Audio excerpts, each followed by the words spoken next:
Olá, bem-vindos ao Juris 360 Lab. Agradecemos a presença. Vamos direto ao ponto hoje. Uma dúvida crucial para muita gente. A coparticipação do empregado em benefícios, mesmo aquele sem natureza salarial, é tributável para a empresa? Isso entra na base de cálculo das contribuições sociais? Exato. É uma pergunta bem comum, né? Tipo, a empresa desconta ali do salário do funcionário uma parte para ajudar a custear o vale-transporte ou o auxílio alimentação. Aí a dúvida é, esse valor que saiu do bolso do empregado, ele tem que ser somado na base de cálculo sobre a qual a empresa paga as contribuições dela? Quais contribuições exatamente? Bom, estamos falando da contribuição previdenciária patronal, né? Aquela principal, mas também as contribuições para terceiros, o Sistema S e o SAT-CRT, que é o seguro de acidente do trabalho. Certo.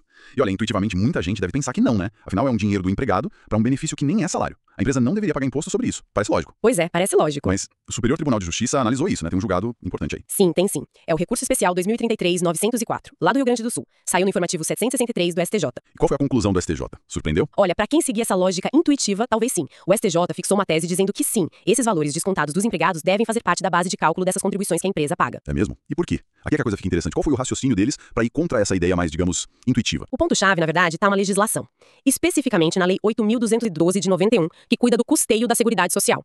O artigo 28 dessa lei define o que entra no chamado salário de contribuição, que é a base para calcular tudo isso. Ok, a base de cálculo. Isso. E o parágrafo 9º desse mesmo artigo 28, ele traz uma lista bem específica das verbas que não entram nesse salário de contribuição. É uma lista de exclusões. Entendi. Uma lista taxativa, né? Quer dizer, só o que está ali fica de fora. Se não está na lista... Exatamente. Esse é o ponto. O STJ foi olhar essa lista do parágrafo 9º e verificou os valores que a empresa desconta do empregado para ele participar do custeio do vale-transporte e do auxílio alimentação. Bom, eles simplesmente não estão nessa lista.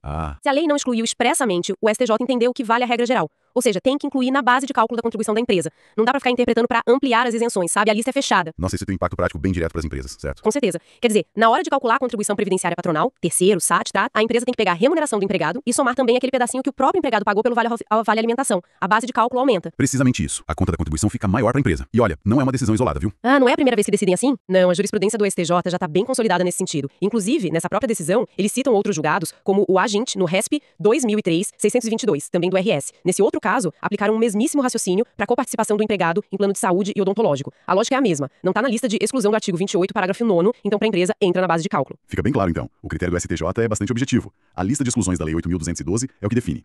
Se o valor pago ou descontado não está lá naquela lista, a princípio, entra na base de cálculo das contribuições da empresa. Exato. É uma interpretação bem literal da norma que define as exclusões. Para a empresa, isso significa ter que ter muita atenção na hora de apurar essas bases de cálculo para não ter problema lá na frente. Resumir a análise de hoje com base nesse RESP 2033-904 do STJ, a coparticipação do empregado no vale-transporte e no auxílio alimentação, sim, integra a base de cálculo das contribuições sociais que a empresa deve pagar. Isso mesmo. Essa análise foi feita com base nesse julgado que está no informativo de jurisprudência número 763 do STJ. O número do recurso especial é o 2033-904. Muito bom. E olha, tem muito mais conteúdo e análise de julgados como este aqui no canal Juris 360 Lab. Quem quiser acompanhar, basta se inscrever para não perder nada. E se gostou desta análise, achou útil, não esquece de deixar o seu like. É isso aí. Agradecemos novamente a presença aqui no Juris 360 Lab. Até a próxima.